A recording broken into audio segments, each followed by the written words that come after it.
तर हिंदी विरोधात मोर्चामध्ये सहभागी होण्यासाठी मनसेकडून आवाहन करण्यात आले। मनसेकडून सामान्य मुंबईकरांना मोर्चामध्ये सहभागी होण्यासाठी आवाहन करण्यात आले। मुंबई लोकलमध्ये मनसेकडून मुंबईकरांना पत्रकांचं वाटप करण्यात आलं।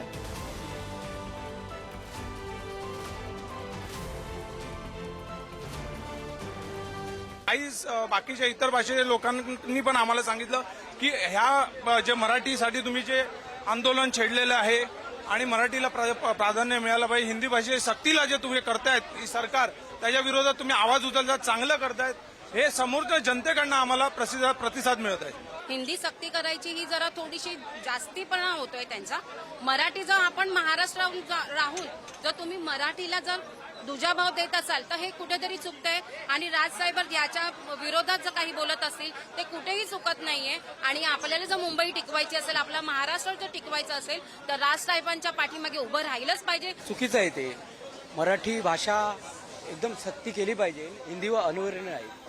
हे राजसाहेबांचा मुद्दा एकदम योग्य आहे आणि आपण एवढा वर्ष इथे राहतो तर आपल्याला मराठी आलीच पाहिजे ना।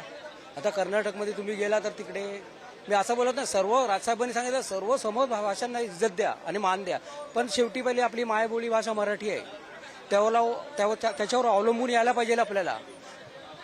मी फक्त एवढं सांगणार आहे, हिंदीला सक्ती करणं चुकीचं आहे।